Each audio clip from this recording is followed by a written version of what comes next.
Moshe Dayan, Yitzhak Rabin, Uzi Narkis, autant de noms associés à la victoire militaire israélienne en 67. Mais si je vous disais que le roi du Maroc, Hassan II, avait aussi contribué à la victoire éclair de l'État hébreu. Info, Intox, Johanna Binder, bonsoir. Bonsoir. Alors, est-ce que Israël a effectivement gagné cette guerre de 67 grâce à l'aide du Maroc? Eh bien, sans le Maroc, Israël n'aurait peut-être pas gagné la guerre des 6 jours. Alors, tout commence en 1965, on est 2 ans avant que débute la guerre des 6 jours.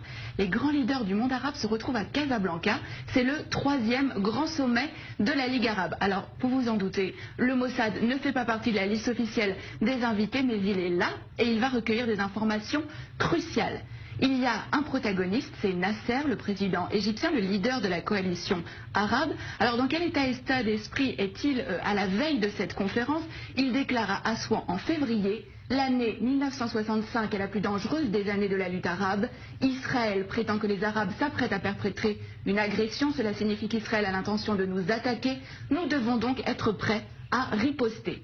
En septembre, donc quelques mois après, a lieu ce sommet de la plus haute importance. À l'ordre du jour, l'état des forces armées des pays de la Ligue arabe, avec cette question: sont-ils prêts à faire la guerre contre Israël? L'autre homme clé de cette histoire, c'est Hassan II, le roi du Maroc. Il va permettre aux renseignements israéliens de connaître ses ennemis.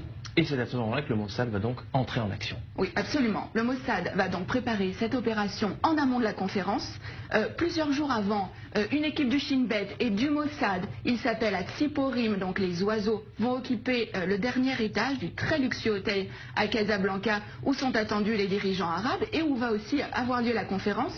Mais la veille de ce sommet, Hassan II est pris de panique et il somme les agents israéliens de quitter l'hôtel. Mais au terme de cette conférence, il va livrer aux agents israéliens l'enregistrement complet de cette conférence. Hassan II a tout enregistré en secret. Il n'a pas confiance dans les invités de la Ligue arabe. C'est à peine croyable. Mais qu'est-ce que les Israéliens vont bien pouvoir découvrir sur ces cassettes? Alors, les enregistrements vont révéler qu'il est question de créer un commandement arabe unifié pour mener les hostilités contre Israël. Et le point crucial, c'est que les rangs arabes sont profondément divisés. On va pouvoir entendre des échanges extrêmement vifs entre Hussein de Jordanie, mais aussi Nasser.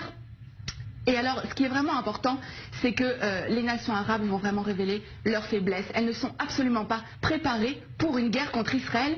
Et c'est vraiment sur la base de ces informations-là que Tsahal va lancer les premières opérations de la guerre des 6 jours en 67. Alors voilà un dirigeant arabe sunnite qui est censé être solidaire de ses homologues arabes. Pourquoi Hassan II a-t-il fait ce choix?